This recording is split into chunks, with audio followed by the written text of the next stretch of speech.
Ескалацијата на ситуацијата на Блискиот Исток ќе погоди и економијата на Македонија. Економистот Фатмир Битичи оценува дека доколку конфликтот трае подолго, ќе има раст на цените и инфлацијата.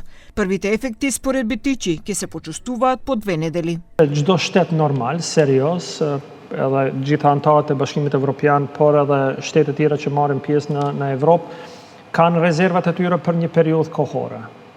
Ne I quajmë rezerva shtetërore, por edhe rezervat në sektorin privat që janë të domosdoshme për t'i pas çdo furnizues, duhet të ekzistojnë. Në Evropë këto rezerva janë deri në 90 ditë, në Maqedoni janë deri diku në 40-45 ditë, kështu që çdo konflikt afat shkurt mund të ketë implikime në çmimin, luatin e çmimeve, por jo në sasitë ose në furnizimin.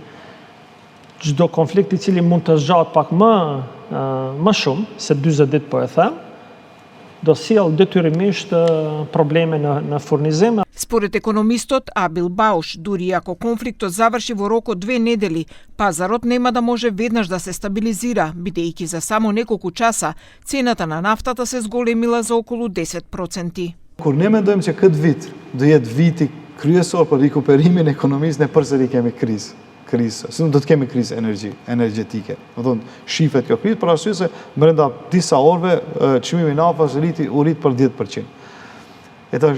Përsëri edhe ato 45 ditë, të cilët mund të shfrytëzojmë këto rezervat e naftës, përsëri nuk mund ta stabilizojmë tregun tonë në të ardhmen me çmimin në qoftë se të themi bas 2 javë mbaron lufta.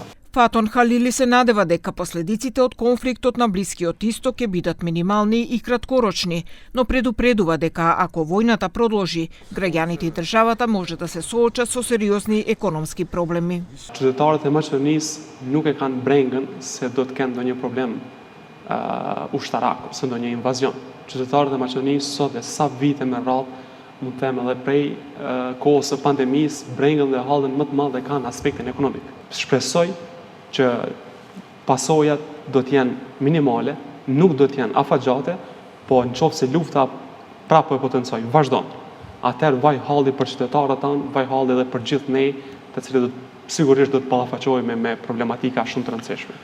Затворањето на Ормудскиот теснец, низ кој поминуваат околу 30 до 40% од светската трговија со нафта, според економистите ќе има големи последици врз глобалната економија. Според нив, влијанието нема да ја погоди само Европа, туку и многу други земји кои зависат од снабдувањето и меѓународната трговија со нафта.